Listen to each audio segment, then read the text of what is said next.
Hey guys, in this lab we're going to go over how to make a very simple sun sensor. This is the final product. We'll go over step by step how to construct it, how to operate it, and how to write the code for it. Basically the purpose for this is to make a very simple form of attitude determination. In essence, we're going to have a sun source somewhere over here, and we're going to be able to turn this box and record measurements from all of our sun sensors. And then later on, we're going to be able to determine what our orientation at certain times during the test was. In other words, we're going to be able to determine a unit vector that describes the position of the sun relative to our sensor package. And this is used in many different applications, such as air travel or space travel. In any case that you're going to need to know the orientation of your mechanism, whatever it is, in comparison or in reference to another point. Alright guys, so we are going to start building our circuit for our simple light sensor. So we're only going to need a few components for this circuit. We're going to need our Arduino Nano, like usual, one level shifter, and one open log. Now, as a short review from previous labs, the open log is just going to let us record data to a mini SD card, which sits right in the bottom right there. And the level shifter is used so we can step down the voltage from 5 to around 3.3 volts. We're going to start building our setup. Let's stick the Arduino near the end of our proto board. And that just allows us to have a little bit easier access to this USB port when we plug it into the computer. Stick our open log over here. We also want to have easy access to the edge of the open log so that we can slide the SD card in and out of the bottom face. And then we'll stick the level shifter right around the middle. And right now I'm having the low voltage end pointed this way and the high voltage end pointed this way. So to start out, let's start with some basic power connections. I'm going to make a grounded rail on the far facing side of the proto board, and that's going to be connected to the ground on the Arduino. Now, both the level shifter and the open log also need to be grounded. The level shifter actually has two grounding ports on each side of it, so I'm going to connect the grounds together and then in turn connect that to my grounded line. Next, I'm going to ground the open log, and again, that's just grounded to the grounded line. Next, we can make our power line. So I'm going to link the 5-volt output on the Arduino to this positive rail closest to me. And there are a couple different things that are going to be hooked up to the 5-volt rail. Number one, we're going to hook it up to the HV pin on the level shifter. And then each one of our light sensors, each one of our photoresistors needs to be hooked up to this 5-volt rail. I'm gonna make a little section on this side of the proto board. This is where all the connections for our light sensors are gonna be put. And we're gonna have 4 of them total. So that means that you're gonna need 4 connections from our 5-volt rail.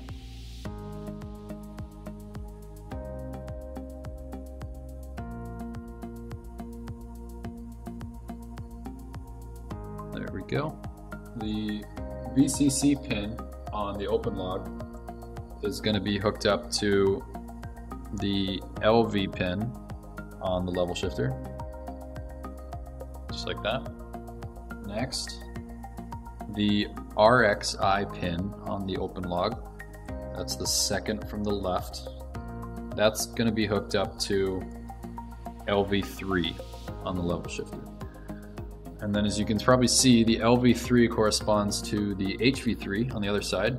So that means that HV3 is going to be hooked up to a digital pin on the Arduino. And I'm going to choose digital pin number 9. And that's a method through which we're going to be sending information from the Arduino Nano to the open log, which will have an SD card in it, and that's how we're going to record our data. Alright, so now we can start hooking up our light sensors. As you can probably remember, we connected these 4 cables right here to the 5-volt line. And directly from those cables, we're going to be hooking up a light sensor. Now, for this example, I'm just going to be hooking the light sensor directly into the protoboard like this.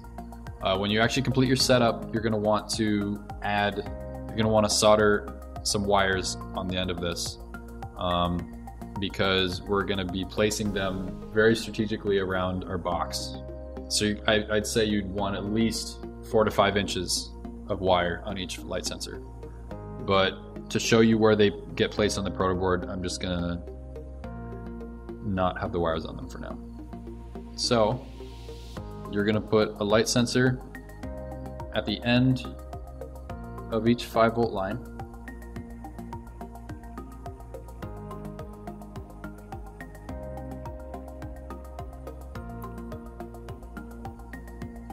And then each of those light sensors are in turn going to be attached to one side of our box once we get all finished.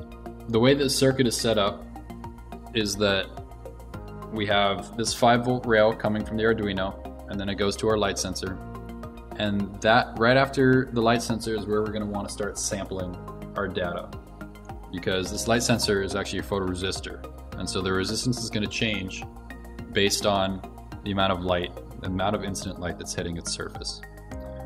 So right after the photoresistor is where we're going to want to sample the voltage. That means we need to hook up the output of each photoresistor to an analog pin on the Arduino.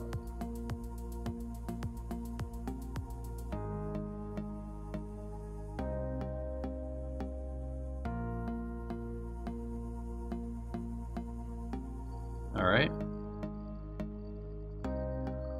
And then we're also going to need a resistor right after those analog pin connections. And we're going to be using 1K ohm resistors. And that's also going to be directly grounded. So this blue rail on the outside is our grounded rail.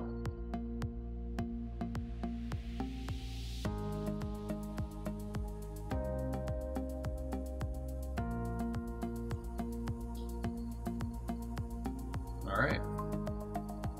And I believe we are all set. This is what our circuit looks like. And so as I said before, these light resistors are going to need to be soldered onto some wires so that they connect to the outside of our box. We'll go over that in a bit, of what the box should look like. Now it's time to show our setup for our sensor configuration. As you know, the point of this lab is to be able to tell what orientation our configuration is pointing. So the easy way to do that is to just make a box. You can see that each side has a little hole on top, and that's where our photoresistor is going to go. So you can make this box whatever size you want. That's going to depend on the size of your breadboard. As you can see, our breadboard just fits nicely diagonally, just right inside. And once you've soldered your longer wires onto the end of your photoresistors, you can stick each one through the little hole on the side. And our photoresistors are about 5 millimeters in diameter.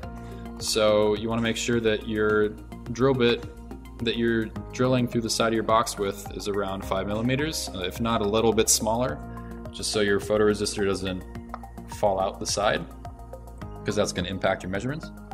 So if I turn this way, you can see that the photoresistor is just barely poking out the side.